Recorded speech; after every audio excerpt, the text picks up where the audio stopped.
안녕하세요. 매일 남몰래 사연을 듣기만 하다가 저에게도 참 남들에게 말 못한 사연이 하나 있어 수줍게 글을 올려봅니다. 그때만 생각하면 제가 진짜 귀신이라도 씌었나 싶을 정도로 기이한 일이 아닐 수 없네요.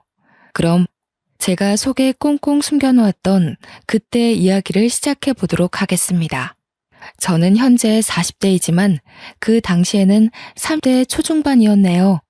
어릴 때부터 기독교 집안에서 자란 터라 종교 강요를 당하며 살아왔습니다.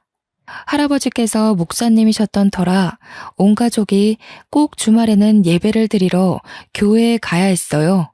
어릴 때야 친구들 만나는 게 즐거워서 교회 가는 거에 불만이 없었지만 조금 크고 나니 왜 교회에 다녀야 하는지 이해가 잘 안 가더라고요. 중학생이 된 이후부터는 하늘에 신이 도대체 어디에 있다는 건지, 신이 있다면 왜 제 시험 성적은 바닥을 치는지 의아하고요. 그러다 할아버지가 돌아가시게 된 이후로 저는 교회 근처에도 가지 않게 되었습니다. 저는 무교나 다름없다 생각하면서 지냈어요. 고등학교, 대학교 전부 무사히 잘 졸업하고 나서도 매주 교회에 나가는 부모님을 보고 좀 이해하기 힘들다 싶기도 했지만 저에게 종교 강요를 예전처럼 하지 않으니 그런가 보다 했습니다. 그러다 취업을 하게 되었고 신입사원이라는 직함을 달고 저는 정말 열심히 일을 했어요. 신입이니 모르는 거 투성이었죠. 그럴 때마다 제 옆자리에 앉은 사수님이 저에겐 신이나 다름없었습니다. 제가 틀리는 부분 하나하나를 친절하게 설명해 주시면서 가르쳐 주셨거든요. 분명 같은 부분에서 실수가 나면 화를 내기 마련인데 정말 무슨 부처님처럼 다시 한번 설명을 해주셨어요. 제가 일에 대한 이해도가 생길 때까지 한 번도 짜증내지 않고요. 사회 초년생이고 나이도 어리다 보니 그때는 어리숙한 저에게 하늘 같은 사수님이 참 듬직하고 멋있어 보이더라고요. 물론 지금처럼 때 묻은 나이였다면 사수고 나발이고 사내 연애에 대한 감정이 싹트지 않았을 테지만요. 그때 저는 제 사수보다 멋있는 남자를 본 적이 없었습니다. 괜히 커피를 사다 놓기도 하고 사탕 같은 간식거리를 하나씩 쥐어드리면서 말도 붙여보고요. 서툴게나마 제 호감을 표시하기도 했었죠. 그럴 때마다 사수님께서는 부담스러워하지 않고 받아주셨어요. 저는 용기를 내서 고백을 했고 사수님 또한 제 마음과 같았는지 저를 받아주셨습니다. 저희는 주변 사람들의 응원을 받아가며 사랑을 키웠고 결국 결혼까지 꼴이 나게 되었습니다. 프로포즈 받은 날은 정말 아직도 선명하게 기억이 나네요. 품에 안기지도 않을 만큼 큰 꽃다발과 하늘로 향해 올라가는 풍선들 사이에서 웨딩 반지를 받게 되었을 때 감정을 채 느끼기도 전에 눈물이 흐르더라고요. 얼마나 감동적이었는지 모르겠어요. 그렇게 예비 남편과 저는 평생을 약속했고 제일 떨렸던 시어머니와의 첫 만남을 하게 되었습니다. 결혼을 약속한 사이이기 때문에 잘 보이려고 얼마나 애썼는지 모르겠어요. 어른들이 좋아한다는 투피스 정장에 한우 세트를 사들고 시댁에 방문을 했고 인사를 드리게 되었습니다. 그런데 약간 느낌이 이상했어요. 그냥 형식적인 자리라고 생각했는데 저에게 너무 많은 질문을 하시더라고요. 약간 취조당하는 느낌이 들 정도로 말이에요. 저는 솔직히 그런 분위기에 너무나도 당황했고 남편 될 사람은 익숙하다는 듯 행동했습니다. 질문이라고는 별거 없긴 했었지만 이런 것까지 물어본다고 싶은 것들도 꽤 많았어요. 그래서 나이가 어떻게 된다고? 1980년 몇 월 며칠? 태어난 시간은 알아? 어렸을 때 어디 살았니? 이름에 들어가는 한자 획수가 몇 개인지 알고 있어? 태어날 때 처음 입었던 옷 색깔은 알고 있니? 얘, 손 좀 내봐라. 네 손금 좀 보자. 호구조사로 시작된 질문은 점점 산으로 가는 것 같은 느낌을 받게 했습니다. 저는 제가 다 알지도 못할 질문들이 이어지자 너무나도 당황했고요. 나중에는 저에게 처음 앞니가 빠진 날짜가 언제인지 물어보시더라고요. 아니 세상에, 자기 앞니가 빠진 나이도 기억이 가물가물한데 날짜까지 기억이 날 리가 있나요? 제가 도저히 생각이 안 난다고 얼버무리니 인생사가 얼마나 중요한 건데 제 앞니 빠진 날짜도 모르냐고 타박을 하시더라고요. 저는 시어머니께 본인 앞니 빠진 날짜는 알고 있냐고 되묻고 싶었지만 꾹 참았습니다. 저는 도무지 이해를 할 수가 없었죠. 그날 기분은 별로 좋지 않았습니다. 결혼에 관한 이야기보다는 별 쓸데없는 이야기만 잔뜩 나누고 돌아왔다고 생각했고 저를 마음에 들지 않아 하신다고 생각했거든요. 예비 신랑이랑 이야기를 나누어 보니 신경 쓰지 말라는 무성의한 대답만 돌아왔고요. 하지만 제 예상과는 다르게 상견례 날짜를 잡자는 예비 시어머니 연락이 왔고 어영부영 저희 가족도 상견례 자리를 마련하게 되었습니다. 처음 배웠던 날 이상한 질문들이 오갔기 때문에 내심 걱정되는 자리이긴 했지만 정신만 똑바로 차리면 호랑이 굴에서도 도망칠 수 있다고 하잖아요. 그래서 저는 결혼에 대한 이야기를 확실하게 할 수 있도록 준비를 했습니다. 상견례 자리에서는 무난했습니다. 다른 자리와 비슷하게 신혼집에 대한 이야기와 결혼식 준비에 대한 이야기를 나누게 되었어요. 제일 중요한 건 역시 서로 얼마를 준비할 수 있느냐 하는 돈 문제에 관한 이야기였죠. 예비 시댁이나 저희 가족들이나 전부 돈에 있어서는 이견 없이 준비를 할 수 있게 대화가 오갔기 때문에 저나 예비 신랑이나 전부 한시름 났어요. 하지만 예상치 못한 일은 결혼식 날짜를 정하는 일에서 생겼습니다. 신혼집은 애들이 원하는 위치에 잡기로 했으니 결혼식 일정은 제가 잡겠습니다. 제가 좀 알아봤는데 애들 합이 딱 맞는 날이 있다고 하더라고요. 길일이라 하면 저희도 좋지요. 사돈 어른께서 아주 시원시원해서 좋습니다. 12월 둘째 주 수요일이 딱이라고 하더라고요. 순간 상견례 자리에서 정적이 흘렀습니다. 토요일도 일요일도 아닌 수요일이라뇨. 도대체 어느 누가 수요일에 결혼식을 한다는 말입니까? 저희 부모님도 너무 어이가 없었는지 입을 떡 벌리시고는 아무 말도 못 하시더라고요. 저는 시어머니께 수요일에 결혼을 하라는 말씀이신지 다시 한번 여쭈어 봤습니다. 그러자 시어머니는 저에게 당연하다는 듯 이야기를 하셨습니다. 그날이 딱 좋은 날이라고 하더라고요. 그날 결혼하면 이혼할 일도 없다고 했다면서 요일이 중요하냐고 오히려 되물으셨습니다. 저는 당황해서 할 말을 잃었고 시어머니는 어떻게 살 수 있는지가 중요한 거니 그날 결혼식을 하는 게 좋겠다고 박박 우기셨어요. 저희 부모님도 너무 당황하셨는지 물 한 컵 들이키시고는 헛웃음만 흘리셨어요. 저는 예비 신랑을 쳐다보았지만 시어머니의 말씀에 토를 달 수 없는지 가만히 있더라고요. 사돈, 아무리 그래도 수요일에 결혼하면 손님들이 불편하지 않으실까요? 손님이 중요한가요? 우리 애들이 가장 합이 맞는 날에 결혼하는 거, 그게 중요한 거죠. 아무 날이나 결혼하는 건 옛날 풍습에도 맞지 않고요. 손님을 조금 포기해도 애들이 잘 살 수 있는 날 결혼하는 게 가장 중요하죠. 솔직히 틀린 말 하나 없어서 저희도 더 우길 수가 없었습니다. 시어머니 어깨를 한껏 치솟았고 저희는 그냥 시어머니의 고집대로 수요일 저녁 8시에 결혼식을 하기로 했어요. 결혼식장을 예약할 때 결혼식장 관계자들이 저희에게 2번이나 날짜에 실수가 없는 게 맞냐고 확인까지 하셨었어요. 절대로 예식 날짜 변경만큼은 안 된다고 고집을 부리시는데 그날 꼭 해야 되는 이유가 있다고 장담을 하시니 어쩔 수 없었습니다. 저희 부모님과 제 친구들, 그러니까 친정 쪽 손님들은 모두 황당해 하셨어요. 지방에서 올라와야 하는 친척도 상당히 난감해 하셨고요. 저희는 버스 대절을 일일이 신경 써서 준비해야만 했습니다. 결국에는 못 온다는 손님들이 늘어나고 대폭으로 손님들을 줄여 의도치 않게 스몰 웨딩을 하게 되었습니다. 저희 부모님께서 그동안 뿌린 금액이 얼만데 제대로 수고도 못했다면서 참으로 속상해 하셨지만 시집살이 트집 잡힐까 무서워 시댁 의견에 찬성할 수밖에 없었어요. 분명 날짜를 받아왔다고 하셔서 시댁은 따로 종교를 믿지 않거나 아니면 어디 신점을 보러 다니시는구나 싶었는데 시댁이 글쎄 기독교라고 하더라고요.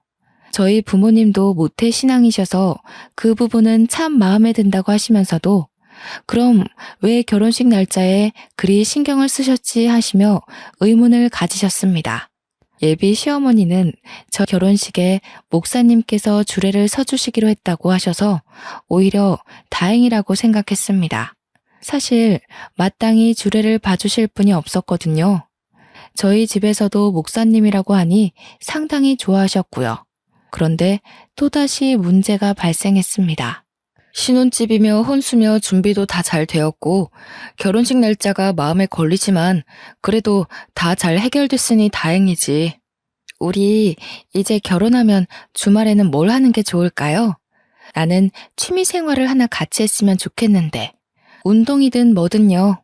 그러자 남편은 저를 빤히 쳐다보더니 약간 곤란하다는 듯이 말을 이어나갔습니다. 주말에? 주말에는 교회 가야지.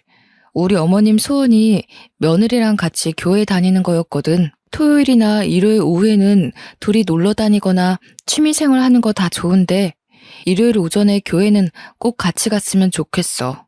저는 미리 정해진 이야기가 아니었기 때문에 또다시 당황스러워 말을 잇지 못했습니다. 그런 제 마음이 표정에서 다 드러났는지 남편이 저의 손을 꼭 잡고는 제게 애와 가까운 부탁을 했습니다. 우리 어머니께서 정말 신실하신 기독교 신자야. 그래서 교회를 오래 다니시기도 했고 온 가족이 교회에 가서 예배드리는 걸 평생 꿈꿔오셨어. 며느리가 생기면 같이 손잡고 예배 보고 밥도 먹고 하고 싶다고 하셨고 내가 나머지 시간에 당신이 스트레스 받지 않도록 잘할게. 그러니까 일요일 오전만큼은 교회에 같이 다녀줬으면 좋겠어. 대신 제사도 없고 별다른 가족 행사로 귀찮게 하지 않을 테니 그 부분은 안심하라고 했어요. 인터넷에서 보면 제사 지내는 걸로 상당히 많은 트러블이 생기잖아요. 그런데 제사가 없다고 하니까 교회 정도야 나가도 되겠다 싶더라고요. 한평생 소원이라고 하셨다는데 못 들어줄 이유가 없다고 생각했고요. 그렇게 결혼하고 처음으로 교회에 간 순간 저는 많이 당황스러웠어요. 저희 부모님과 어렸을 때 다녔던 교회의 모습과는 많이 달랐습니다. 뭔가 분위기가 목사님 위주로 돌아가는 것 같았어요.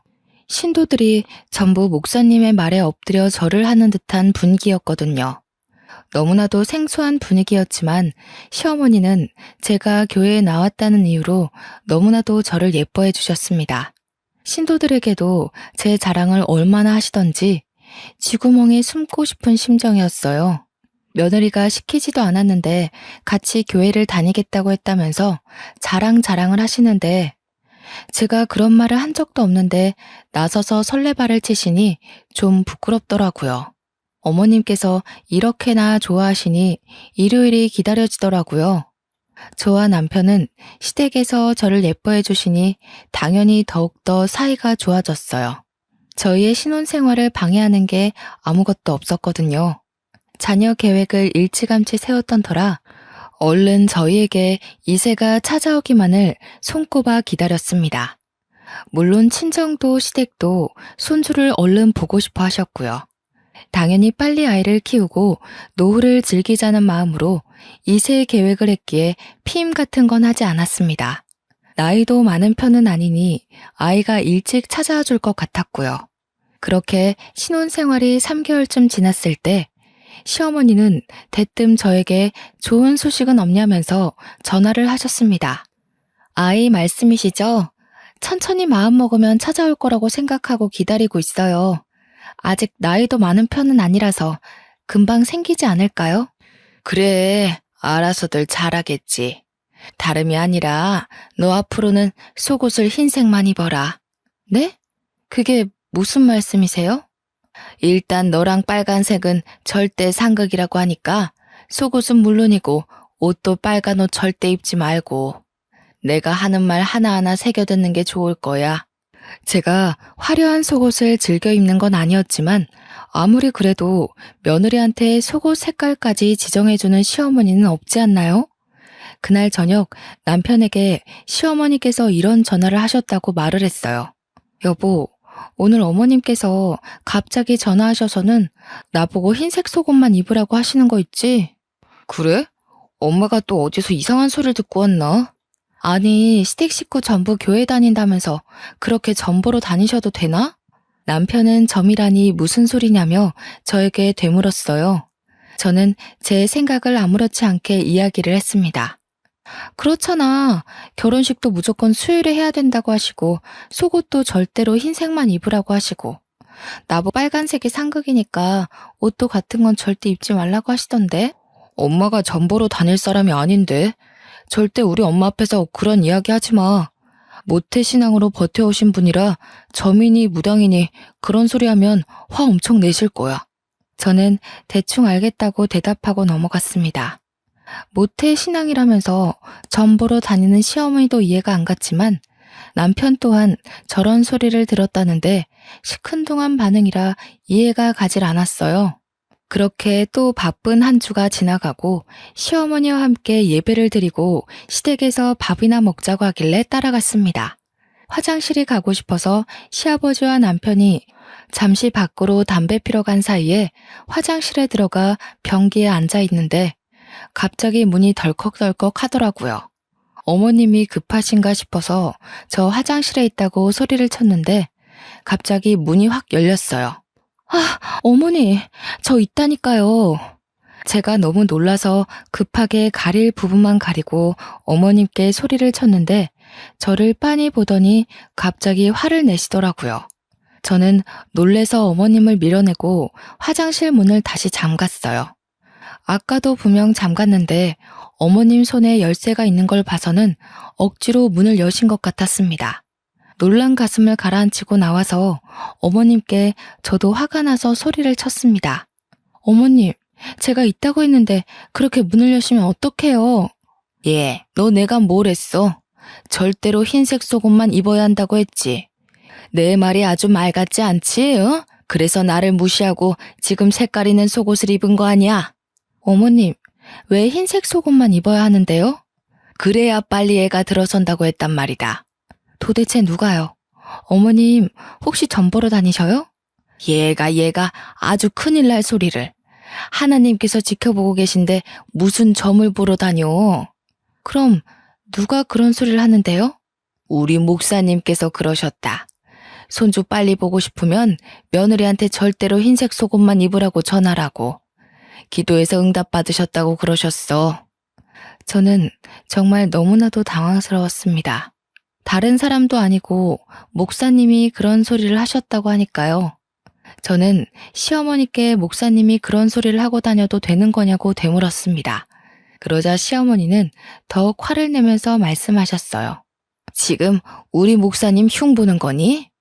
그런 소리를 뭐 아무한테나 해주는 줄 알아? 나처럼 20년 이상 믿고 따르는 신도들만 모여서 기도의 응답을 알려주시는 거야. 매주 금요일 오전에 몇몇 신도들만 모여서 그렇게 기도회를 한단다. 그때 목사님께서 가족 간의 평안을 위해 물음을 하시고 응답이 오면 하나하나 알려주신단다. 네가 우리 집에 어떻게 시집 오게 됐겠니?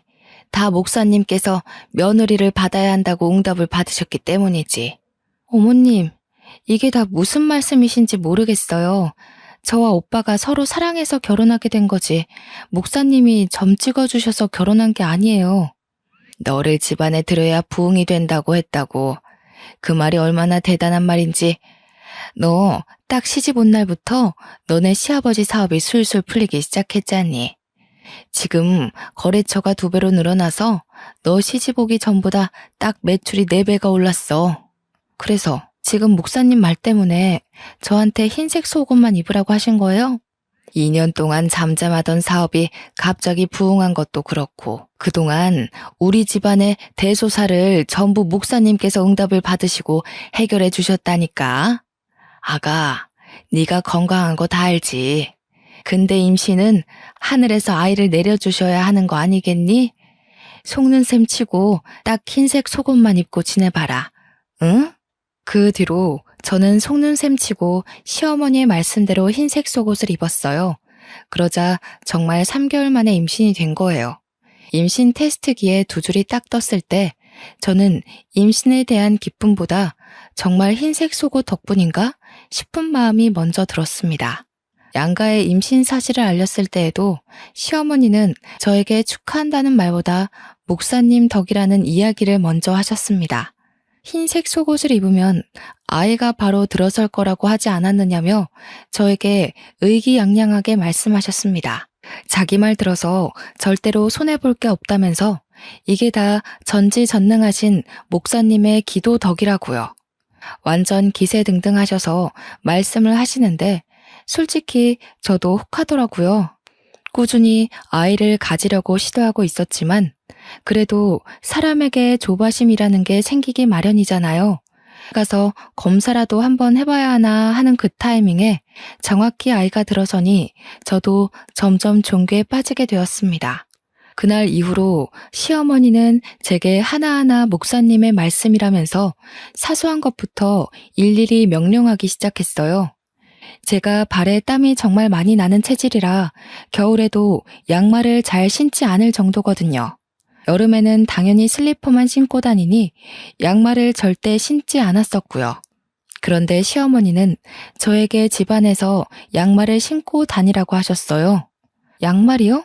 어머니 저 발에 땀이 많아서 양말 신으면 오히려 더 냄새나고 불편해요. 내 말 들어서 어디 손해본 적 있니?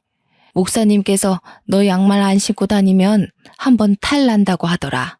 임신도 했는데 널 위해서 하는 말이니까 양말 신고 다녀. 양말 신고 다녀. 알겠어? 임신해서 몸은 점점 불어나고 다리도 붓고 더워 죽겠는데 양말까지 신으려고 하니까 죽겠더라고요. 게다가 날이 점점 더워지고 있어서 양말에는 절대로 손이 가지 않았어요. 매일같이 양말 신었냐고 물어보시길래 그냥 거짓말로 양말 신었다고 대답하고는 신지 않았었죠. 그런데 정말 거짓말같이 사고가 난 거예요. 계단을 내려가다가 발을 삐끗했는데 발목이 확 접질려서 인대가 늘어나고 말았습니다.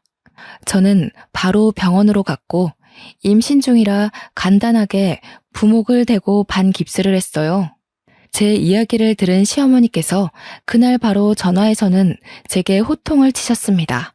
너 양말 안 신었지? 하며 제가 다쳤다는 이야기를 하자마자 말씀을 하시는데 정말 깜짝 놀랐어요. 진짜 온몸에 소름이 오소소 돋더라고요. 속옷도 그렇고 양말도 그렇고 뭔가 타이밍이 짜맞춘 듯이 흘러가니까요. 저는 우물쭈물 대답을 못했어요. 그러자 시어머니께서 엄청 답답해 하시면서 저한테 말씀하셨습니다. 잘 되라고 우리 목사님께서 금요 기도회에서 응답을 전파해 주신 건데 그걸 왜 안 듣고 그러니? 안 되겠다. 너 나 따라서 기도회에 한번 참석하자. 금요일 오전에 시간 비워도. 저는 울며 겨자 먹기로 금요일 오전에 시어머니께서 믿어 의심치 않는 기도회에 참석하게 되었습니다. 그런데 제가 말씀을 따라하고 응답을 받으려고 하는데 목사님께서 저에게는 말을 해줄 수 없다고 하셨습니다. 제가 세례를 받지 않은 사람이기 때문에 기도회에 참석해서는 안 된다고요. 정 참석하고 싶으면 세례를 받고 오라며 정중하게 저를 내보내셨을 저는 기도회 중간에 밖으로 나오게 되었고 시어머니께 세례받는 법을 여쭈어 보니 무슨 물속에 들어가서 세례를 받는다고 하더라고요. 제가 근데 맥주병이기도 하고 어릴 때 계곡에서 놀다가 물에 빠진 이후로 물 공포증이 있어서 절대로 물에 들어가지 않거든요. 욕조에 물 받아서 씻는 것도 가슴이 벌벌 떨려서 절대 하지 않고요. 그래서 저는 그냥 세례 안 받겠다고 시어머니나 실컷 기도하시고 말씀 들으시라고 했죠. 그러니 바로 돌변하셔서는 언제는 간이고 쓸개고 빼줄 것처럼 기도에 참석해보겠다고 하더니 이제 와서 말 바꾸는 거냐고 화내더라고요. 어머님, 저 진짜 물 공포증 있어서 절대 물에 못 들어가요. 물속에 둥둥 떠서 기도를 받아야 한다는 게 저한테는 얼마나 공포스러운 일인데요. 게다가 저 물에 뜨지도 않아요. 우리 교회 신도들 중에 물 공포증 있는 사람들도 다 목사님의 말씀의 힘으로 이겨냈어. 우리 며느리가 그 정도도 못할 거라고는 믿고 싶지 않구나. 저 임신 중이잖아요. 혹시라도 잘못되면 어떡해요? 제가 임신 중이라는 핑계를 대자 시어머니도 저에게 더 이상은 강요하지 않으셨어요. 만약 임신이 아니었다면 그대로 머리채 잡혀 끌려갔을 수도 있겠구나 싶더라고요. 어영부영 세례를 잘 피하자 그 뒤로 금요일 오전 기도회에 같이 가자는 말씀은 안 하시더라고요. 솔직히 한시름 났죠. 그런데 그날 이후로 계속해서 목사님의 말씀이라면서 제 살림 하나하나에 간섭을 하시는 거예요. 침대 위치를 바꿔야 된다고 하시면서 대뜸 집에 찾아와 침대를 침실 정 가운데에 떡하니 옮겨두시는 거예요. 저는 침대가 너무 어정쩡한 위치에 있어서 이건 아니다 싶었습니다. 어머님, 여기다가 침대를 두면 공간을 활용하기가 너무 어려워요. 벽에 붙이면 몰라도 침실 정 가운데에 두면 이 침실이 아주 음양의 기운이 좋다고 하더라. 딱 침대를 정중앙에 두면 그 길을 너와 우리 아들이 다 받아간다더라. 목사님이 얼마나 대단하신 분인지는 잘 알지? 시아버지의 사업도 승승장구하고 있고 저도 덜컥 임신까지 했으니 시어머니 눈에 목사님은 거의 신과 같은 존재였습니다. 제 다리도 거의 나아가고 있었는데 이게 다 매일 목사님께서 기도를 해주신 덕분이라고 하셨어요. 음양의 기운을 다 받으면 얼마나 좋은데요? 시어머니께서는 우물쭈물 하시면서 몸이 튼튼해지지 않겠냐며 엉뚱하게 대꾸하셨습니다. 시어머니도 제대로 아는 건 없는 것 같았지만 집을 3개 부리길래 어쩔 수 없이 침대를 침실 정 가운데에 두었습니다. 오며 가며 얼마나 불편하던지 그날 저녁 남편이 집에 돌아와서는 침대가 왜 여기에 있냐고 구석으로 밀어두려고 하더라고요. 평소 같았으면 남편이 하는 일이니 시어머니도 별 말씀 못하겠지 싶어 냅두는데 이상하게 그날따라 시어머니의 말씀이 자꾸 귀에 맴돌았어요. 몸이 튼튼해질 거라는 말이요. 제 뱃속엔 아이도 있었으니까 왠지 그 기운이 받고 싶어지더라고요. 그래서 그냥 내버려 두자고 했습니다. 침대 모서리에 다리를 찍기도 하고 공간을 애매하게 차지하는 바람에 화장대도 치워야 했지만 적응하면 괜찮겠지 싶었어요. 그런데 남편이 퇴근길에 큰 교통사고가 났다는 거예요. 저는 교통사고가 났다는 소식에 놀래서 휴대폰도 두고 택시를 타고 병원에 갔어요.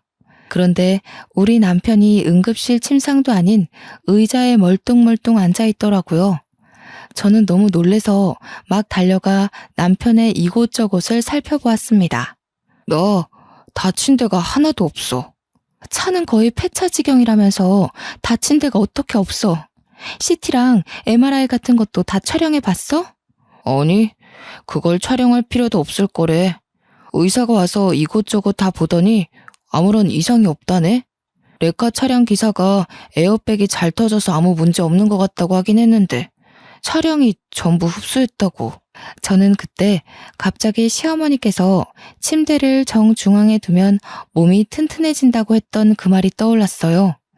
팔에 소름이 오소소 돋으면서 그때부터 정말 절실하게 시어머니의 말씀을 믿게 되었습니다. 누구보다 열심히 교회에 나가서 봉사를 하고 목사님의 말씀 하나하나를 귀 기울여 듣게 되었어요. 시어머니는 그때부터 저에게 과한 것들을 요구하기 시작했지만 저는 군소리 없이 전부 따르게 되었습니다. 믿어서 손해볼 일은 단 한 번도 없었으니까요. 예, 오늘 기도 말씀에서 옷장에 옷을 전부 뒤집어서 걸어두라고 하더라. 안쪽에 붙은 택이 바깥에 오도록. 그래야만 네가 진통을 오래 안 겪고 아이를 낳을 수 있대. 저는 그 이야기를 듣자마자 옷장에 있는 옷을 전부 꺼내서 뒤집어서 옷걸이에 걸어놓았어요. 꼬박 3시간이 걸리는 일이었지만 옷장에 옷을 다 뒤집어 걸어놓으니 마음의 안정이 찾아오더라고요. 아이를 낳을 시점이 다가오고 있어서 그런지 배가 살짝 뭉치는 느낌이 들었지만 그래도 순산할 수 있다고 하니 기분은 나아지더라고요. 그렇게 한 달이 지나고 진통이 찾아왔고 저는 양수가 터진 상태로 급하게 산부인과에 입원을 하게 되었습니다. 보통 첫 아이를 낳을 때 10시간 이상 진통을 한다고 했고 자궁 문도 천천히 열린다는 이야기를 들어서 만발의 준비를 했어요. 그런데 산부인과에 입원한 지 얼마 안 되어 내진을 했는데 간호사분이 급하게 의사 선생님을 호출하더라고요. 출산 진행이 빠르게 되어 이미 자궁문이 9cm 열렸다는 이야기를 해주셨어요. 저는 정신이 없는 상태로 무통 주사도 맞지 못하고 바로 출산을 할 준비를 했습니다. 분만실에 들어가 힘주라는 소리를 듣고 힘을 빡 주었는데 뭔가가 쑥 하고 빠져나오는 기분이 들었어요. 그러면서 진통이 싹 사라지더라고요. 첫 분만에 이렇게 빠르게 출산한 산모도 드물다면서 고작 4시간밖에 걸리지 않았다고 의사 선생님께서는 저를 칭찬해 주셨음. 제 품에 아이를 안겨주시는데 너무나도 감동이었어요. 친구들은 12시간, 길게는 40시간도 진통을 했다는데 저는 정말 4시간 만에 아이가 쑥 하고 나왔어요. 회복도 어찌나 빨랐던지 후배아리도 없이 바로 걸어다니고 밥도 먹고 할 거 다 하면서 퇴원했습니다. 조리원으로 이동하는 내내 시어머니께서는 다 옷장에 옷을 거꾸로 걸어둔 덕분이라고 하셨어요. 저도 정말 신의 뜻대로 하니 아무 어려움 없이 출산을 마치는구나 싶었습니다. 조리원에 도착해서 2주간 푹 쉬려고 하는데 시어머니께서 또 한 번 신신당부를 하시더라고요. 목사님께서 그러시는데 절대로 고춧가루를 먹으면 안 된다더라. 아이한테 아토피가 생길 수 있다고 하니까 절대로 고춧가루를 먹지 마. 저는 고개를 끄덕였습니다. 하지만 평소에도 매운 걸 정말 좋아하는 제가 고춧가루를 끊으려니 너무 힘들더라고요. 조리원에 들어온 3일차에 저도 모르게 김치를 먹고 말았어요. 그러고 아이를 보러 내려갔는데 아이의 얼굴이 새빨간 거예요. 저는 우리 아이의 얼굴이 왜 이렇게 빨간색이냐고 조리원에 계신 직원분께 여쭈어 봤습니다. 그러자 웃으시면서 태열이 올라와서 그런 거라고 너무 걱정하지 말라고 하셨어요. 이러다가 금방 가라앉을 테니 로션을 잘 발라주라고 하시더군요. 하지만 저는 찝찝한 마음에 그때부터 다시 김치는 쳐다도 보지 않고 고춧가루가 들어간 음식은 손도 대지 않았습니다. 물론 아이에게 로션을 꾸준히 발라주며 보습도 해주었고요. 그러자 3일 만에 다시 아이의 피부가 가라앉더라고요. 고춧가루를 먹어서 정말 태열이 올라왔던 거구나 싶어서 저는 조리원에서 나와서도 절대로 고춧가루가 들어간 음식은 먹지 않았습니다. 그봐, 내가 고춧가루 먹지 말랬지? 지금부터는 가정의 평안을 위해 기도를 꼬박꼬박 해야 해. 그러니까 제일 안 좋다는 오후 4시 44분에 기도를 해야 된다. 기도를 매일요? 아니 어머님, 제가 그렇게까지 해야 되는 거예요? 매일 기도를 드려야 효과가 있지. 4시 44분에 무슨 일이 있어도 기도를 드려야 가정이 깨지지 않고 평안한 거야. 저는 그날부터 시어머니의 말씀대로 오후 4시 44분이 되면 아이가 울던 말던 기도를 10분간 드렸습니다. 하나님께 제 죄를 고하고 용서를 받고 성경을 읽기도 하고요. 그렇게 아이가 태어난 지 50일 정도 지났을 때 친정 부모님께서 아이가 보고 싶다고 하셔서 집으로 초대를 했어요. 그런데 엄마는 저희 집안의 모습을 보고 경악을 금치 못하시더라고요. 얘, 침실 한가운데 왜 침대가 떡하니 있니? 창가 쪽으로 밀어놓지 않고.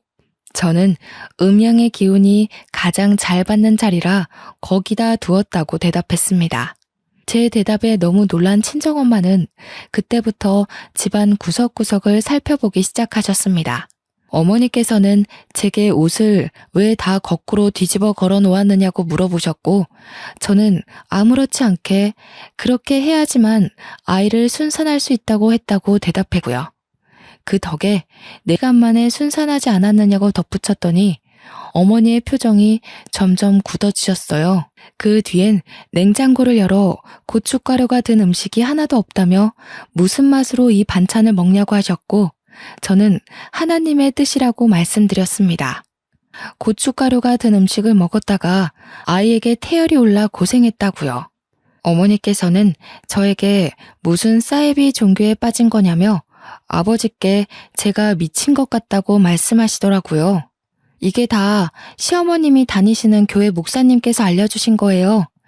양말 안 신고 다녔다가 발목 다치고 나서 얼마나 후회를 했는지.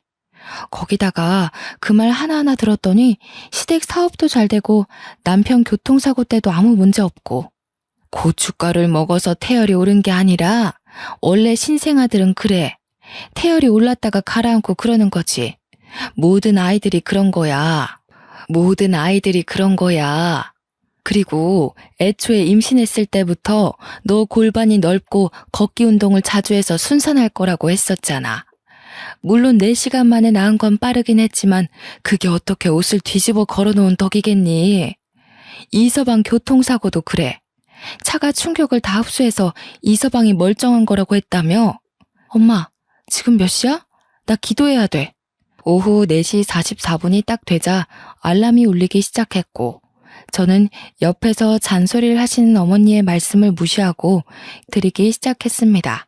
오늘 있었던 죄를 고하고 용서를 위한 기도를 시작했습니다.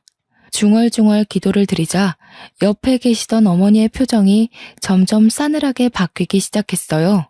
그 순간 아이가 갑자기 잠에서 깨어났는지 울기 시작했습니다. 어머니께서는 아이가 우는데 무슨 짓이냐며 제게 소리를 치셨습니다.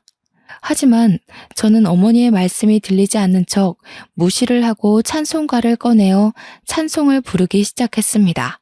그러자 더 이상 참을 수 없었는지 어머니께서 제 뺨을 짝소리나게 치시는 거예요. 저는 얼얼해진 뺨을 붙잡고 놀래서 어머니를 바라보았습니다. 이 미친 기집애가 어디 사이비에 빠져가지고 지금 애가 우는데 이런 짓을 하고 있어. 이렇게 안 하면 우리 가정의 평안이 사라진다고요. 네 외할아버지가 목사님인 건 잊어버렸니? 언제 외할아버지가 이런 짓 하신 적이 있어? 사람이 시간의 순리대로 살고 일이 생겨도 다 각자의 능력으로 해결하는 거지. 말도 안 되는 사이비 목사 말에 빠져가지고는. 외할아버지 이야기가 어머니의 입에서 탁 터지자마자 정말 머리 한 대 얻어맞은 것 마냥 정신이 들더라고요. 생각해보니 어머니의 말씀도 틀린 게 하나도 없는 거예요. 아이를 가지려고 피임을 하지 않았으니 흰색 속옷을 입던 말던 임신은 당연한 거였고 계단에서 내려오다가 다리를 접질렸던 것도 제가 급한 마음에 서둘러서 슬리퍼 신고 내려가다가 턱에 걸려 접질린 거였고요. 너무 당연하게 일어날 수 있었던 일이었는데 그동안 시어머니의 말씀만 믿고 다 그런 줄 알았던 거였어요. 시아버지의 사업도 그동안 탄탄한 기반을 가지고 운영하셨으니 거래처가 늘고 매출이 늘어나는 것도 당연한 거였고요. 음양의 기운을 받아 남편이 튼튼해져서 사고를 당했어도 다친 데 하나 없었던 것도 그냥 운이 좋아서였던 거였고요. 아이의 태열도 정말 흔하게 발생하는 일이었는데 제가 왜 고춧가루 든 음식을 먹지 않고 버텨냈는지 갑자기 정신이 들고 나니까 이딴 기도가 무슨 소용이 있나 싶더라고요. 어머니께서는 씩씩거리면서 저희 아버지와 함께 저를 말리고 있었고 아이는 울음을 그칠 줄 몰랐습니다. 멍했던 정신이 돌아오자 우는 아이가 걱정되어 바로 안아주었어요. 제 품에 안기자마자 울음을 그치고 저를 빤히 바라보는데 제가 여태 이 아이가 우는 걸 무시하고 기도나 드리고 있었다니 얼굴에 열이 확 오르면서 너무나도 부끄러워지더라고요. 친정 부모님은 남편이 올 때까지 집에 돌아가지 않고 기다리셨어요. 저는 솔직히 너무나도 불안해졌습니다. 남편이 퇴근하고 오자마자 어머니께서 남편에게 화를 막 내기 시작하는데 정말 무섭더라고요. 이서방, 자네 정신이 있는 건가 없는 건가? 어디 사이비에 빠져서는 우리 딸한테 가스라이팅 하는 게야? 지금 집안 꼴이 전부 말이나 된다고 생각해? 자네도 그딴 사이비를 종교랍시고 믿고 있는 거라면 당장 이혼하게. 이혼이라는 말이 나오자마자 남편은 사색이 되어 친정 부모님에게 무릎을 꿇고 빌었습니다. 절대 아니라면서 본인은 그런 종교를 믿지도 않고 쳐다도 보지 않는다고요. 시어머니께도 자기가 말씀드려서 절대로 우리 가족에게 강요할 수 없도록 조치를 취하겠다고 말했어요. 그래도 저희 부모님은 쉽게 그 말을 믿지 않았습니다. 2년 동안이나 이렇게 살아왔는데 이제 와서 쉽게 그 습관이 바뀌겠냐고 하셨어요. 절대로 용서를 할 수 없을 것 같다면서 이혼을 계속 말씀하셨습니다. 남편은 한 번만 믿어달라고 빌고 또 빌었습니다. 딱 한 번만 믿어주시면 그 이후부터는 절대 이런 일이 없다는 걸 보여드릴 수 있다고요. 본인이 스스로 증명하겠다고 약속했습니다. 그러더니 남편이 바로 시어머니께 전화를 걸었습니다. 엄마, 이제 더 이상 우리 와이프에게 종교 강요하지 마세요. 자꾸 이러시면 영 끊고 살 생각이니 절대로 일요일에 교회 가자고 부르지도 마시고요. 시어머니의 당황하신 목소리가 전화기 너머로 들려오긴 했지만 남편은 전화를 뚝 끊어버리셨습니다. 친정 어머니는 제 머리에 꽂힌 보라색 머리핀을 보더니 이것도 시어머니가 시킨 짓이냐며 머리핀을 휙 던지시더라고요. 그 순간 시어머니께서 제게 전화를 하신 건지 제 전화기가 울렸습니다. 저보다 한 발 빠르게 저희 어머니께서 그 전화를 받으셨고요. 예, 너 머리핀 안 꽂았니? 우리 아들이 나한테 왜 이래? 다 너 때문에 멀어진 거잖아. 사돈 어른, 무슨 개소리를 하시는 겁니까? 그딴 사이비에 빠져서 우리 딸을 어떻게 만든 겁니까? 믿고 싶으시면 혼자 믿으세요. 그쪽 목사가 아들 이혼시키고 싶답니까? 아니 그게 무슨... 애들 이혼시키고 싶지 않으면 앞으로 우리 딸 그 교회에 데려갈 생각 하지 마세요. 이혼이 정말 제대로 먹혔는지 그 뒤로는 교회 가자는 말 일절 꺼내지도 않고 이것저것 시키시던 일도 그만두시더라고요. 알고 보니 그 사이비가 이혼하면 집안 사람 모두 쫓겨나는 종교였다고 하대요.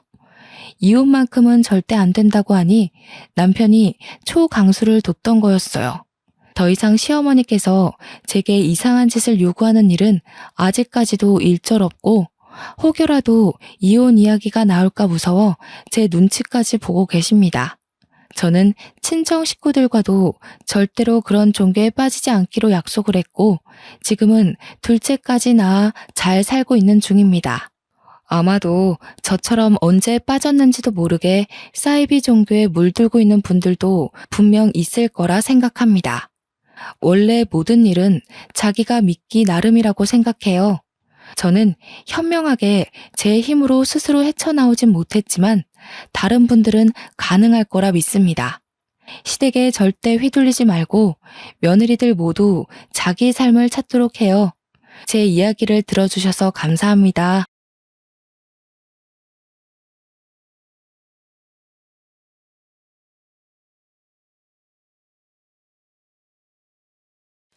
안녕하세요.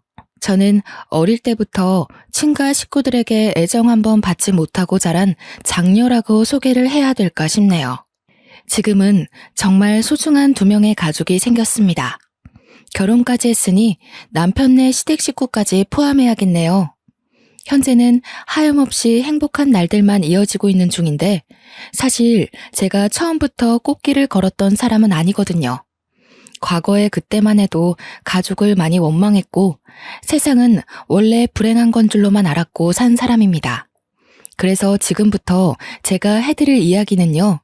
제게 행복을 모르고 자라게 만든 원흉들한테서 어떻게 벗어날 수 있었는지를 들려드리고자 합니다. 저희 집은 어른들이 아들을 유독 바라는 집안이었습니다. 아주 어릴 때는 잘 몰랐는데 1~2살 먹으면서 아빠와 할머니한테 구박받는 엄마가 뭐 때문에 그리 혼나는지 알게 되었어요. 엄마가 다들 그렇게 바라는 아들을 낳지 못하고 딸인 저를 낳았기 때문이었죠. 그래도 할아버지가 살아계실 때는 할머니와 아빠의 혼수질이 막 심하지 않았습니다. 할아버지가 세상을 뜨고 나서부터 할머니의 윽박은 기다렸다는 듯이 심해졌고 엄마를 포함해 저까지 미움을 받았어요. 제가 완전 아기였을 때는 당연히 기억이 안 납니다. 조금 크고 나서 생각한 건데 아마 엄마 아빠는 뱃속에서 제 성별이 드러나자마자 저를 가지고 많이 싸우지 않았을까 싶어요. 이유는 당연하잖아요. 내가 딸이기 때문이었죠. 오직 그 이유 하나가 하루하루 집안이 풍비박산 되어가는 유일한 근거였습니다. 제가 보기엔 할머니도 할머니지만 엄마의 배우자인 아빠가 참 너무했다고 봤는데요. 당시에 아빠가 더 미웠던 건 할머니는 같이 사는 게 아니라서 많이 안 만나기도 했고 아빠가 엄마에게 아들 못 낳는 귀신이라며 막대하는 걸 매일 봤기 때문이에요. 엄마에게만 향하던 아빠의 불같은 화살이 제게 튀기까지 그리 길게 걸리지 않았는데요. 제 기억으로 아빠가 저를 안아준 적은 단 한 번도 없었습니다. 아빠는 항상 저한테 들어가는 모든 돈을 아까워했고 오히려 엄마한테 주던 생활비를 끊기까지 했어요. 때문에 엄마는 따로 알바를 하면서 제 초등학교를 보낸 걸로 알고 있습니다. 저는 초등학교 때부터 집안 돌아가는 분위기를 눈치챘어요. 개학을 앞두고 마지막 일기를 쓰고 있을 때 아빠가 술 먹고 들어와서 엄마에게 호통치는 걸 들었거든요. 야, 이 옆했네야. 집에서 식충이처럼 밥 축낼 시간에 아들 낳게 해달라고 기도라도 하란 말이야. 고작 딸 하나 낳고서 밥이 목구멍으로 넘어가냐? 넘어가냐고. 몇 번을 말해. 그게 내가 원하는 대로 되냐고. 나만 문제 있어? 아들씨 못 부리는 당신도 잘못 있는 거 아니야? 하늘이 정해주는 걸 나더러 뭘 더 어쩌라고. 이 썩을 년이 건방지게 어디서 큰 소리야?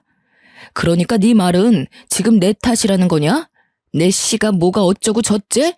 이 돼지 같은 년이. 아빠는 거의 매일 술을 마시고 들어와서 엄마한테 시비를 걸었습니다.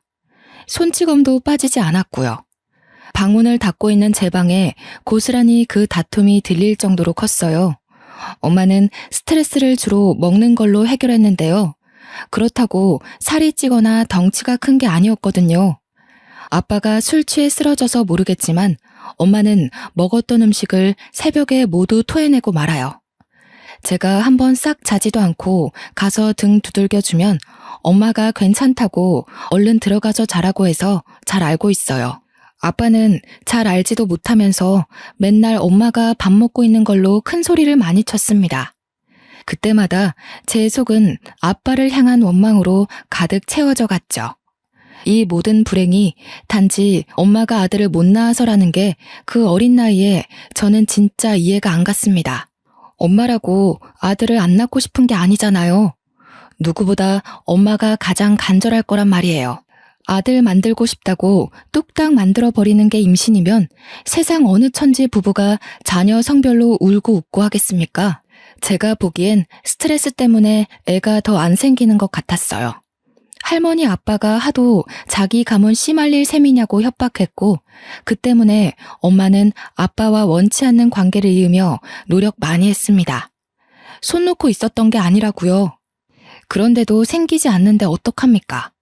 당시 제일 괴로웠던 건 분명 엄마였는데 그럼에도 얼른 아들을 임신하길 원하셨어요. 한 번은 엄마도 임신이 되지 않는 게 걱정되어 저를 데리고 산부인과를 간 적이 있었습니다. 병원에서 엄마한테 너무 스트레스가 과도해서 몸이 아기 집을 만들 만한 건강을 못 갖췄다고 하는 거 있죠. 그래도 어쩝니까? 그 집을 나오지 않는 이상 스트레스와 함께 살아야 하는데 엄마는 스트레스 때문에 임신이 잘 안 된다는 걸 아빠 할머니한테 숨겼습니다. 알려봤자 그 사람들이 바뀔 것 같지도 않으니 그냥 이렇게 살다가 끝까지 아들 못 만들면 그대로 살겠다고 단념을 했어요. 그렇게 그 사실을 저만 알고 있는 상태에서 제가 중학생이 되었는데요. 그때까지도 엄마는 아빠와 할머니한테 한결같이 아들 소리로 괴롭힘을 당하며 지내왔습니다. 제가 학교를 다니다 보니 자리를 비워야 해서 엄마를 지켜주는데도 한계가 있더라고요. 아주 어릴 땐 아빠가 무서워서 엄마를 도우지 못했지만 중학생이 되었을 땐 저도 제 나름대로 신념과 생각이 있어서 아빠한테 대들 용기가 생기는 겁니다. 한날 하교하고 돌아왔는데 아빠가 또 엄마를 괴롭히고 있더라고요. 바로 엄마를 제 뒤로 숨기며 겁없이 아빠를 맞섰죠. 엄마가 아들을 못 낳는 게 아니라 아빠가 못 낳게 만들고 있다는 생각은 안 해? 아빠가 맨날 술 먹고 엄마 쥐잡듯이 잡는데 어떻게 애가 생기겠어. 이런 식이면 아빠 때문에 있던 애도 유산될 지경이야. 상미야, 하지 마. 방에 들어가. 엄마 아빠가 알아서 할게. 너 쓸데없는 소리 하면 혼나? 얼른 손 씻고 저녁 먹을 준비해. 나봐. 아빠도 알아야지. 모르니까 자꾸 엄마한테 함부로 하잖아. 아빤 모르지? 엄마 재작년에 병원 갔었어. 병원에서 뭘 하는지 알아? 엄마가 스트레스 과다 상태라서 아기집이 버틸 만한 몸이 못 된대. 다 아빠 할머니 때문이잖아. 스트레스 좋아하시네. 남들은 순풍순풍 잘 만났는 거 네 엄마는 뭐가 그렇게 어렵다니? 아니 근데 이게 어린 것이 어디 아빠한테 바락바락 소리 지르고 난리야? 저는 그날 아빠한테 처음으로 맞을 뻔했어요. 엄마가 서둘러 아빠를 막지 않았다면 지금보다 더 씻을 수 없는 상처가 남았겠죠. 엄마가 저보고 방에 가라고 소리쳐서 저는 그 자리를 피할 수 있었습니다. 원래 아빠가 저한테 욕은 해도 손찌검은 안 했는데 솔직히 저도 그날 아빠 손이 올라오는 걸 보고 좀 많이 놀랐어요. 그리고 동시에 실망도 컸습니다. 그래도 아빠라고 생각해서 제가 노력하면 언젠가 아빠를 변화시킬 수 있지 않을까 하면서 한 번씩 관계 회복을 위해 애쓰기도 했거든요. 그날 후로 저는 아빠에게 딸로서의 마음을 다 접어버렸습니다. 부모 자식 간의 마지막 애정을 완전 놓아버리니 아빠를 향한 제 마음에 남은 건 분노와 원망밖에 없더군요. 저는 사춘기의 히스테리를 아마 아빠한테 제일 많이 부렸던 것 같아요. 엄마를 괴롭힌다 싶으면 자다가도 뛰어가 아빠한테 대들었으니까요. 그래도 아빠는 제가 악바리 근성으로 막아대니 엄마한테 손찌검하는 걸 줄이긴 하더라고요. 여전히 한숨 쉬고 욕하는 건 마찬가지였지만 그동안에 비하면 엄마를 덜 함부로 했습니다. 스트레스 과다 때문에 아기 집이 불안정하다고 하니 그 말에 살짝 겁먹은 듯한데 진작에 말해줄 걸 싶더군요. 엄마도 참 제 엄마지만 당시에는 어린 마음에 엄마가 너무 바보 같다고 생각했습니다. 대체 왜 아빠 할머니한테 휘둘리는지 모르겠는 거예요. 제가 이렇게 살지 말고 아빠 할머니 버리고 도망가자고 했는데도 엄마는 저를 타이르기만 했어요. 아들만 낳으면 아빠도 안 그럴 거야. 너 처음 가졌을 때 아빠가 얼마나 좋아했는지 알아? 내가 아들인 줄 알아서 그랬다면서. 할머니가 딸이 확실하다는 태몽을 꿨다면 나 엄마 지금처럼 똑같이 찬밥 신세였을 거야. 엄마는 아빠와 할머니의 본색이 어떤지 알면서도 제게는 그 사실을 자꾸 미화시켰습니다. 그러면서 하는 말이 엄마 아픔을 위로해주는 건 너무 기특하고 고마운데 식구를 너무 원망하지 말라고 하네요. 사춘기가 오기 전에 저는 제가 행동거지를 잘못하면 괜히 엄마가 욕먹을까봐 일부러 더 아빠 할머니한테 예의를 갖추고 살았거든요. 근데 할머니 아빠한테는 제가 잘하고 못하고가 중요한 게 아니더라고요. 그때부터 저는 느꼈어요. 이 사람들은 충분히 원망의 대상이 되어도 되는 사람들이라고. 제게는 이미 마음속에서 정리되기 시작한 사람들이었습니다. 엄마는 그러지 말라고 했지만 그것만큼은 엄마 말을 따라줄 수가 없어서 저는 계속 버릇없이 굴었어요. 그 뒤로도 엄마는 아빠와 임신을 하기 위해 계속 노력을 했습니다. 그러다 한 해를 넘기기 전에 기쁜 소식이 들려왔는데요. 이번엔 엄마가 정말 임신을 하게 된 거죠. 태어난다면 제게는 띠동갑도 넘는 동생이 생긴 것이기도 했고요. 막상 동생이 생긴다니 저도 오랜만에 뜬구름 같은 기분을 느꼈어요. 여동생이든 남동생이든 다 예뻐해줄 자신이 있었지만 이왕이면 남동생이길 바랬습니다. 저도 할머니 아빠 말처럼 해주기 싫은데 한편으론 엄마가 아들을 낳아서 그들에게 그만 인정받기를 원했거든요. 성별을 확인할 수 없는 시기에는 할머니 아빠가 엄마한테 폭언을 조금 삼갔는데요. 겨우 얻은 아이를 혹시나 유산하게 되면 안 되니까 조심하는 듯 했습니다. 그렇다고 환대를 하는 건 또 아니었어요. 행여나 뱃속의 아이가 딸일 경우 할머니와 아빠는 엄마를 가만두지 않으려고 벼르고 있었으니까요. 아마 저를 아들로 착각해서 기뻐했던 것처럼 김칫국 마시지 않기 위해서 참고 기다리는 것 같았어요. 저희는 원래 한 달에 한 번 할머니 집에 가서 밥을 먹곤 했는데요. 한날은 식사 자리에 할머니 아빠가 엄마한테 하는 말이 참 가관이었습니다. 애기 성별 정확히 하려면 한 20주 정도 걸린다더라. 애미 너 이번에도 딸이면 그만 우리 아들이랑 이혼하거라. 나도 더 늙기 전에 딴 여자 찾아서 대를 이어야겠소. 이러다 우리 집안 망하겠네. 이게 지금 손녀고 딸인 제 앞에서 할 소리인가요? 엄마도 자식 앞에서 체면이 있는데 그런 모욕을 대놓고 들었으니 얼마나 속상하겠습니까? 그렇잖아도 엄마는 들고 있던 숟가락을 부들부들 떨며 눈물을 떨구고 있는 겁니다. 그러면서 숟가락을 식탁에 탁 내려놓더니 평소와 다르게 할머니께 조금 큰 소리를 내었습니다. 어머님, 정말 너무하세요. 당신도 진짜 사람 아니야. 어떻게 사람을 성별로만 판단해요? 그깟 돼 있는 게 뭐가 그렇게 중요한데요? 막말로 제 아이 태어나고 어머님은 얼마나 사실 수 있는데요? 돌아가시고 나면 그만인 거지. 대를 잇고 못 잇고가 죽고 나면 대체 무슨 상관이냐고요. 뭐야? 말하는 싸가지가 뭐 이래? 어디서 안 하던 짓을 하고 있어? 너 지금 애 하나 생겼다고 유세 부리는 거냐? 쫓겨나고 싶니?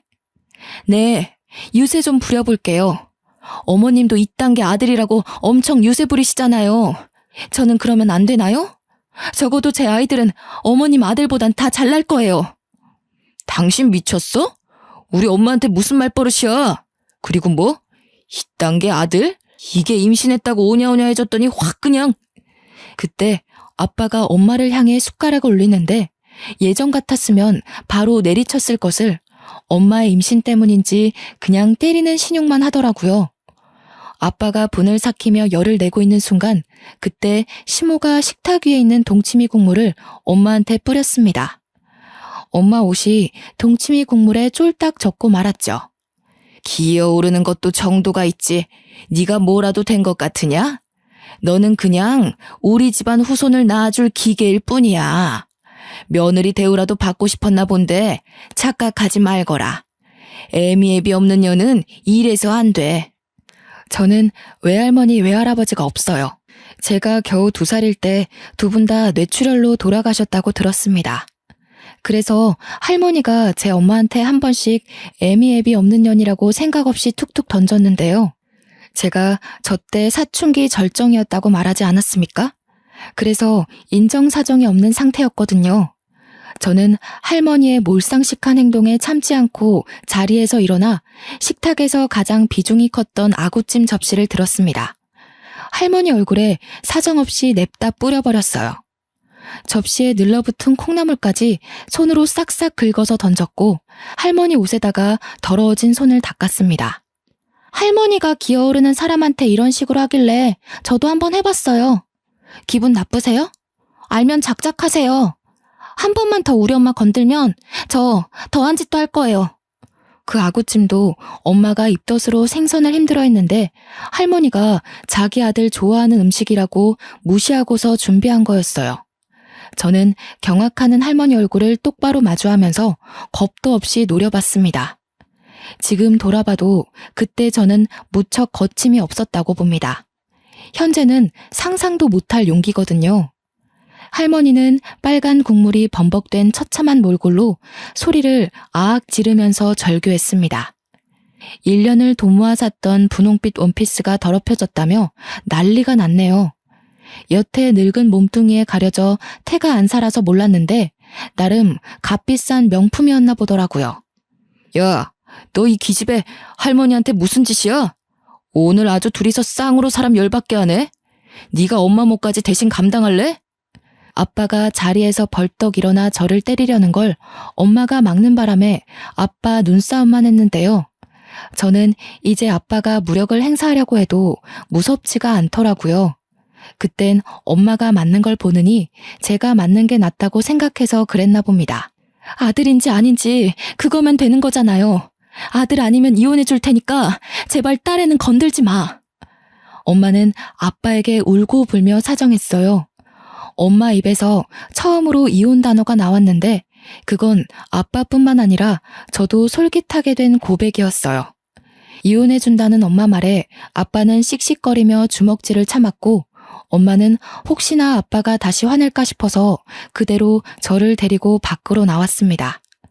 그렇게 엄마가 임신 20주 될 때까지 집안이 조용했어요.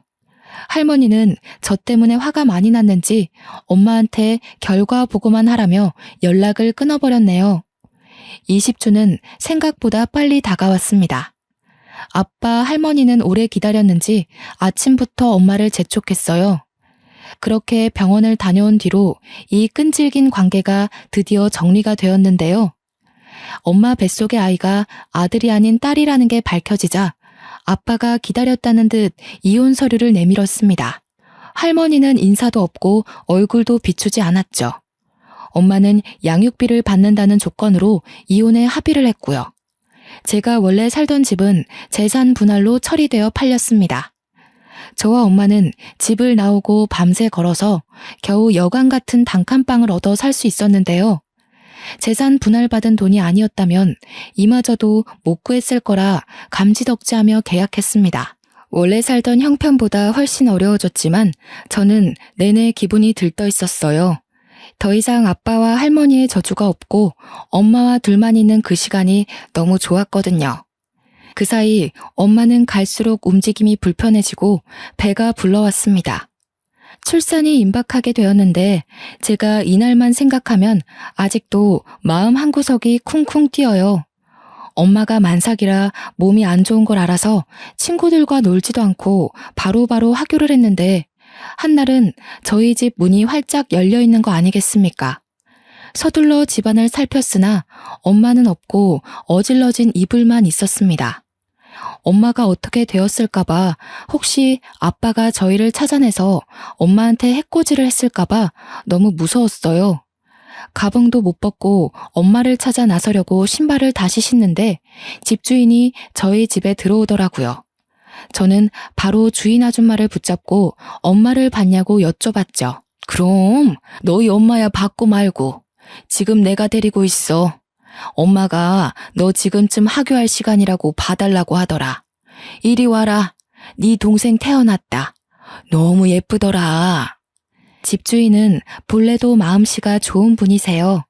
저희 사정을 알고서 방세도 10만 원 낮춰서 해주셨거든요. 집주인 아줌마께서 평소에도 만삭 엄마가 혼자 있는 걸 신경 쓰며 한 번씩 집에 들려주곤 했는데 마침 엄마가 진통이 온 걸 봤다고 하는 겁니다.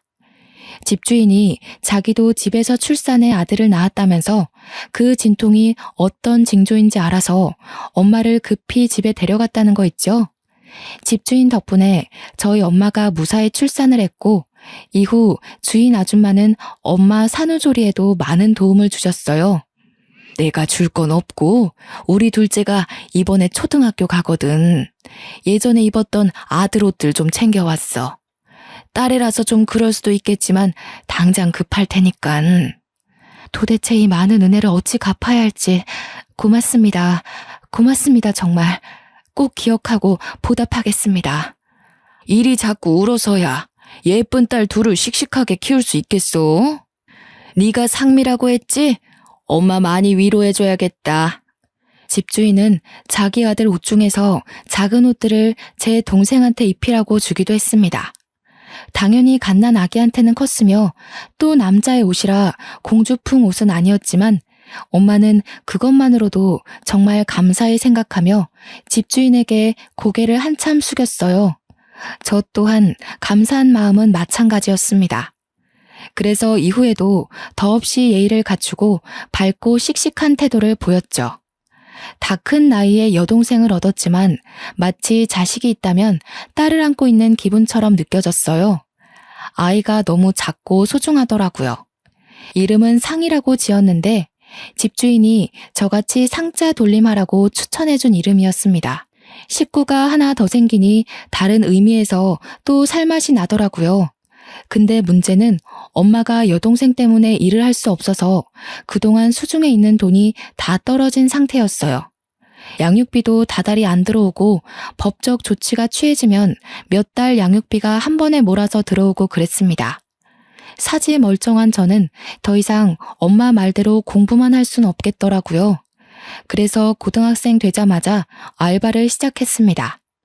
선생님께는 어려운 사정을 말하고 야자를 뺐고요.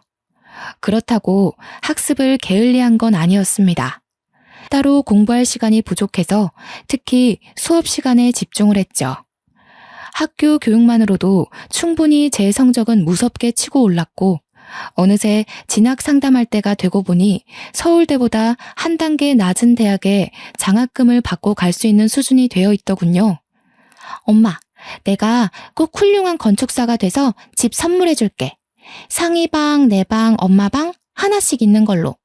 엄마는 어떤 집에서 살고 싶어? 아이고, 무슨. 엄마는 바라는 거 하나도 없어. 해준 것도 없는데 네가 이만큼 잘 커준 것만으로도 충분히 선물 받은 기분이야. 엄마 신경 쓰지 말고 그냥 공부만 열심히 해줘.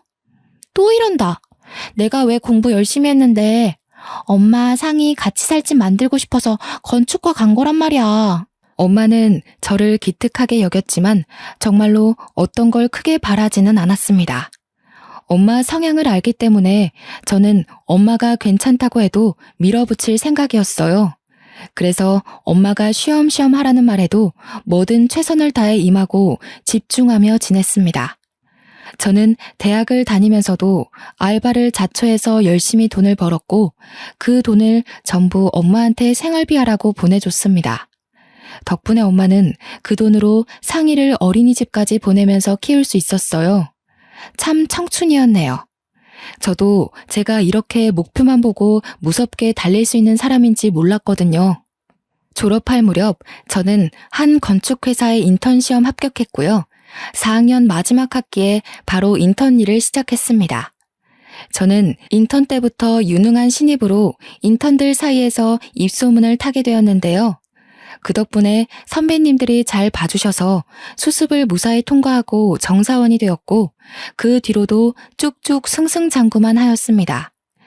직장인으로 생활한 지 한 5년 차 되었을 때였던 것 같은데요.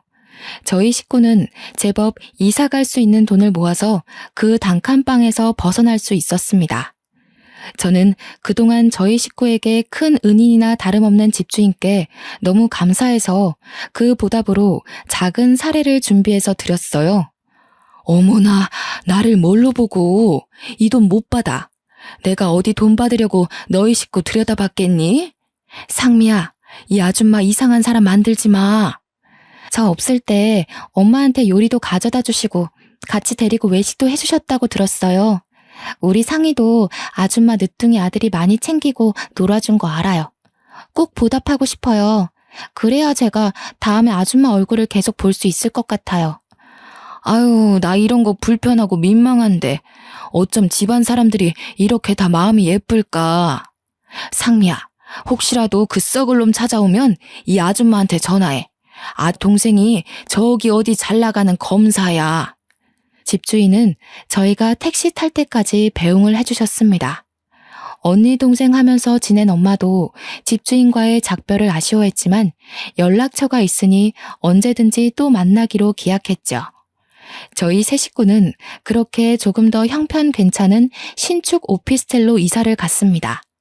겨우 방 2개라지만 상이가 집이 예쁘고 크다고 좋아라 하면서 방방 뛰는 거 있죠.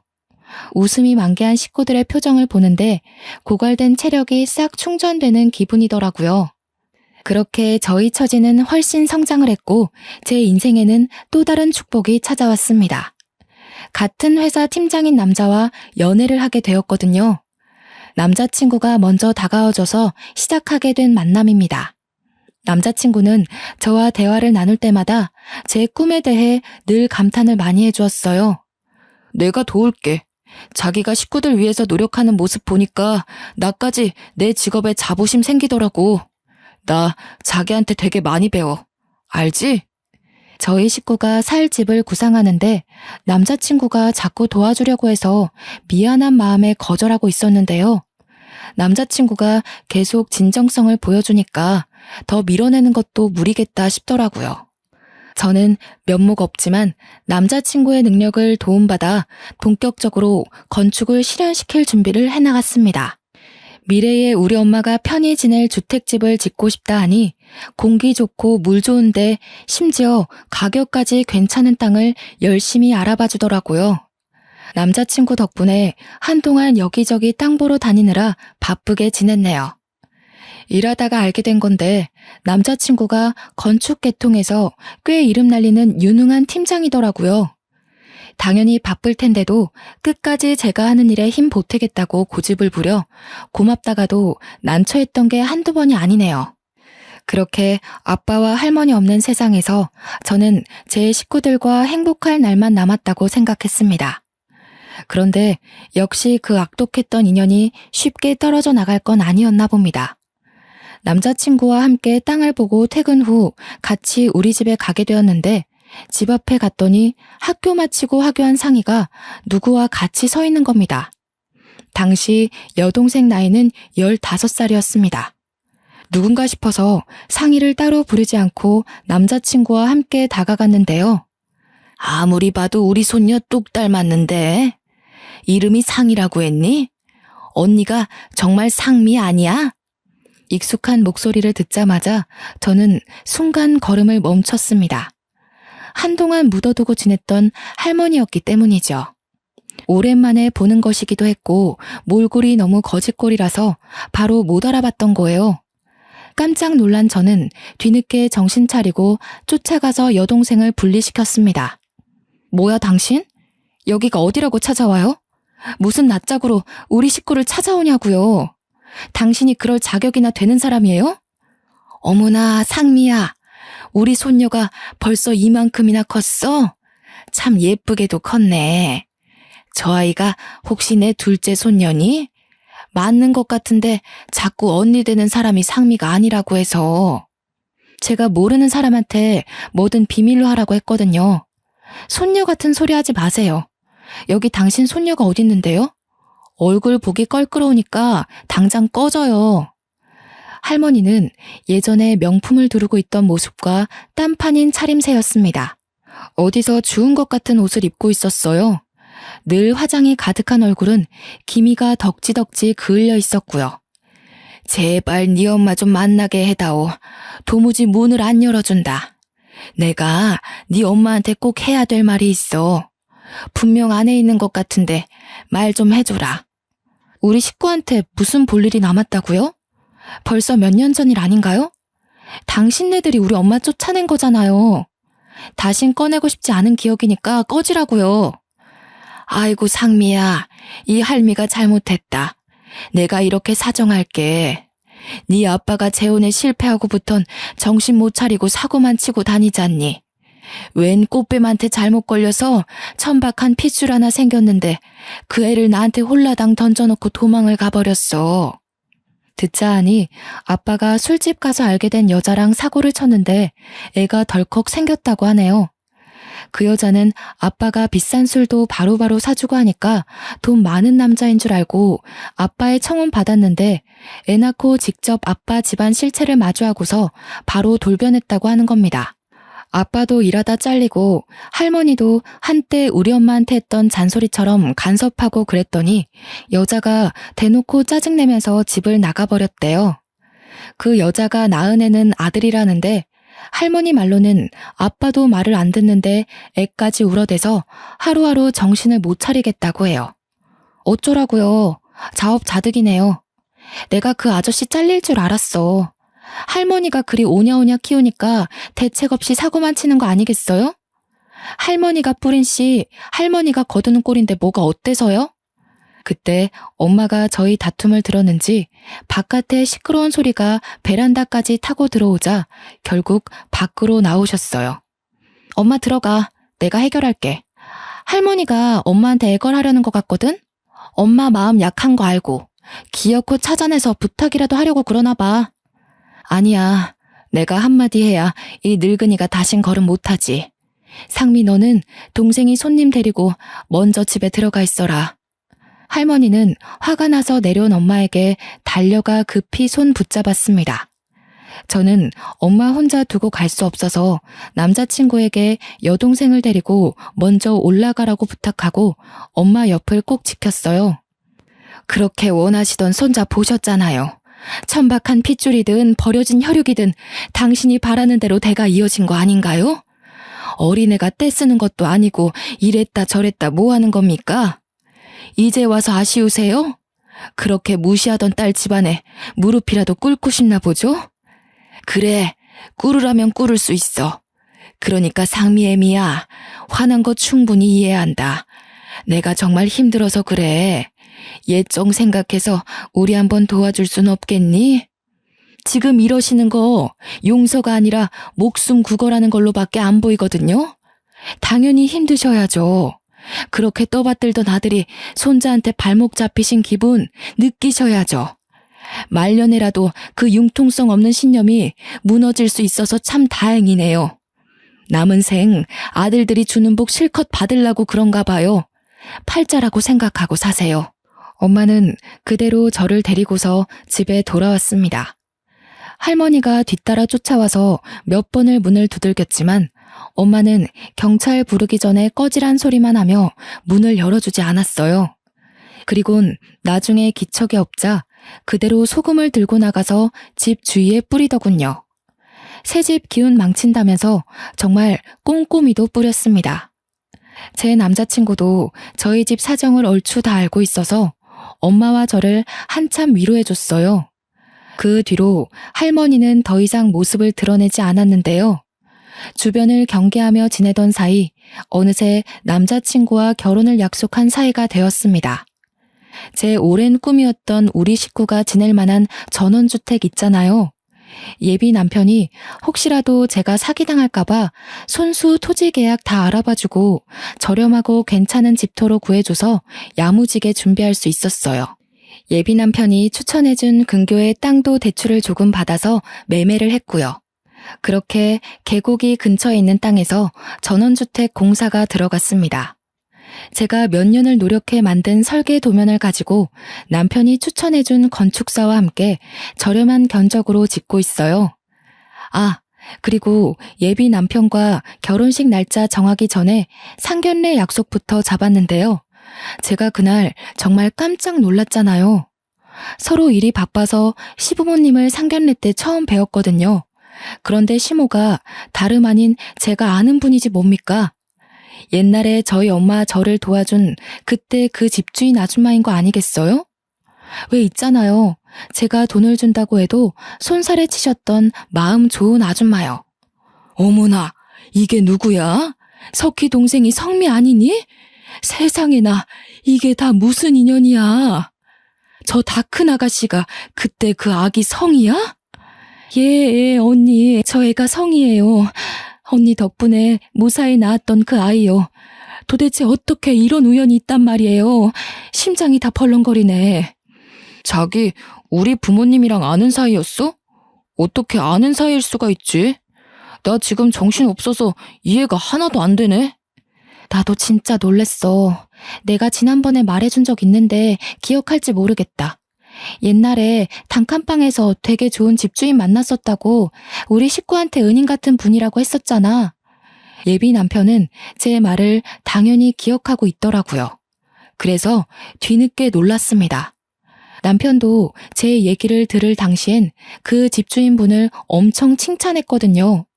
저희는 서서 정신없이 인사를 나누느라 한참 뒤에 착석했는데요. 시모 옆에는 상위 또래로 보이는 남자애 하나가 있었는데 그 아이가 누군지 바로 감이 오더라고요. 네, 바로 집주인 집에 있던 늦둥이 둘째 아들이었어요. 우리 상이 어린이집 다닐 때 그 옆에 초등학교를 다니면서 항상 상이를 친동생처럼 손잡고 등하교 하던 아이였죠. 그땐 저보다 한참 작았는데 상견례 때는 이미 저보다 키가 훌쩍 커 있는 거 아닙니까? 문득 세월이 확 느껴지더라고요. 그렇다면 저 아이가 예비 남편 남동생이라는 건데 생각을 곱씹을수록 정말 놀라운 인연이지 않습니까? 서로 감격에 겨워서 근황 얘기에만 빠져 있다가 엄마가 뒤늦게 결혼 이야기를 꺼내며 걱정되는 마음을 표현했는데요. 아이고, 언니, 이렇게 사돈까지 맺을 줄 몰랐는데 우리 가족이 한없이 부족해서 어떡해요. 이렇게 되면 저희가 너무 받기만 하는 꼴이 돼버리는데. 에헤이, 상미 듣기에 서운할 소리 한다. 상미 같은 며느리 얻을 수 있는 게 어디 쉬운 줄 알아? 그리고 부족한 애 만에 그런 소리 하지 말랬더니 아직도 그러네. 세상에서 너 같은 엄마들이 제일 대단하고 보물인 거야. 자식을 둘이나 혼자 키웠는데 그보다 더 가진 것 많은 집안이 어딨다고.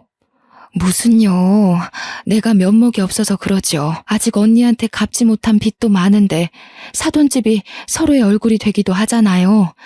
우리 상미야 참 잘 커주고 자랑스럽지만 이쪽 사돈 자리가 영 시원찮아서 걱정이네요. 제가 돈이 없고. 그런 거 다 필요 없고 나한텐 인성이 최고 중요해. 상민애가 집 빼고 나서 이상한 젊은 애들이 미술 공부 준비하는 아지트로 쓰고 싶다길래 방을 싸게 해줬더니 글쎄 엉망으로 만들고 말도 없이 도망갔지 뭐야. 역시 돈이고 명예고 아무짝에 쓸모없더라. 그러면서 시모가 제게 덧붙이는 말이 신혼집도 자기가 아들 위해서 마련해놨다면서 저한테는 몸만 오면 된다고 하는 거 있죠.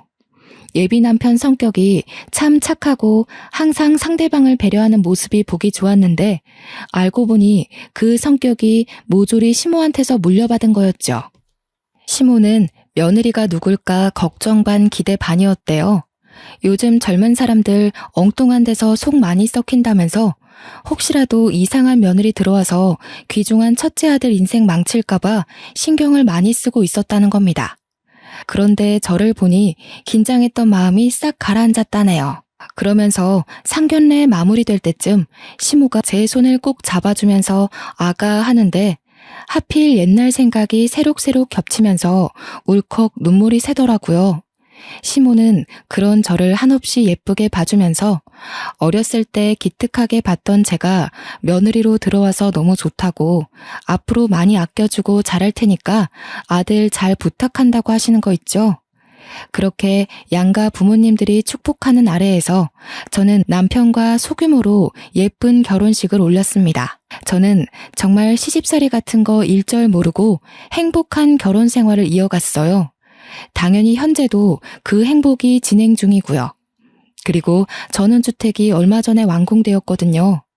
남편과 제가 직장 일을 병행하면서 우리 엄마 이사 준비까지 돕고 있는데 하루하루가 여러모로 알차고 바쁜 와중에 이 사연을 쓰고 있답니다. 엄마는 이사하는 내내 마주할 때마다 웃음꽃이 펴 있었어요. 특히나 마당의 조그마한 텃밭과 연못이 그렇게 마음에 드나 봐요. 아직 내부에 정리할 게 한참인데 갈 때마다 손수 키운 농작물이 금붕어 샀다면서 자랑하시더라고요. 얼마나 귀여운지 모릅니다. 남편도 자기 장모님의 웃음이 좋은지 귀찮을 법도 한데 엄마가 하는 모든 말에 대응을 잘해주는 거 있죠. 저는 한 번씩 과거에 엄마가 매일 밤 울던 때가 생각이 나서 순간 감정이 울컥할 때도 있어요. 그대로 지금 이렇게 행복하신 걸 보니까 저도 더 이상 엄마 걱정은 덜어볼까 싶네요. 엄마는 요즘에도 저 덕분에 인생 폈다고 항상 저더러 고맙다고 말하는 게 습관인데요. 그럴 때마다 저는 엄마 덕분에 이렇게 당차고 이쁘게 컸으니까 이젠 고생 말고 행복한 일만 하고 지내달라고 말해주고 있습니다. 그리고 시모도 저희 친정이 집이 가깝다 보니까 주말마다 엄마 집 텃밭에 같이 농작물 키우기 시작했거든요. 단칸방 살 때도 느낀 건데 두 분이서 여전히 언니 동생 하면서 잘 지내더라고요. 서로 입씨름도 안 하고 잘 통해서 좋다네요. 한 번은 제가 엄마한테 혹시 혼자라서 쓸쓸하지 않냐고 물었거든요. 그랬더니 엄마 말로는 성의도 있고 또 사돈이 심심할 때만 온다더니 지금은 평일 내려오고 있는데 너무 즐거워서 같이 놀다가 잠까지 자고 간다고 하네요. 학창시절 때 친구들이 집에서 떠들고 놀다가 밤을 보내는 것 같은 기분이라네요. 그걸 듣고 저는 그냥 두 분이 잘 지내서 보기 좋다라고만 생각했는데 시모와 엄마 사이는 제가 생각했던 것보다 훨씬 더 깊은 사이더라고요. 내가 언니한테 이렇게 매일 와서 집에 안 갈 거면 아예 같이 살자고 한 소리 했거든. 그런데 네 시애미가 뭐라는지 아니? 남편 설득해서 아예 눌러 앉아야겠다고 그러는 거야. 엄마가 막 웃고 박수치면서 얘기하는데 장난이 아니라 진짜라는 게 더 당황스러웠어요. 이거 시부께서 들으시면 깜짝 놀라실 텐데 싶더라고요. 그런데 또 곰곰이 생각해보면 시부가 허락해 주실 것도 같은 거예요. 몇 번 뵐 때마다 느꼈던 건데 시부는 시모를 무척 존중하며 지내고 계셨습니다. 시모의 의견이라면 늘 자신보다 우선순위로 두는 분이셨죠. 남편이 시부의 마음도 고스란히 전해받은 걸까요? 남편도 저를 되게 소중히 대하면서 존중해 주거든요. 어쨌든 저는 현재 사랑하는 식구들과 함께 이런 생활을 보내고 있답니다. 우리 엄마가 웃는 게 그렇게 예쁘다는 걸 요즘 많이 실감하고 있어요. 비운 뒤에 해 뜰 날 온다더니 고생 잔뜩 하신 우리 엄마한테 이제는 좋은 일만 가득했으면 좋겠네요. 사연이 좀 들을만 하셨는지 모르겠습니다. 제가 글을 유연하게 쓰는 솜씨가 없어서 듣는 분들이 거슬리진 않았을까 걱정도 되네요. 저는 되게 좋은 기회를 만나 제 인생을 털어놓을 수 있어서 좋은 시간 보냈습니다. 친구들에게 회포 푸는 기분과 비슷한 것 같기도 해요. 아직 다른 분 사연은 읽어본 적이 없는데 시간 날 때 다시 한번 찾아와야겠어요.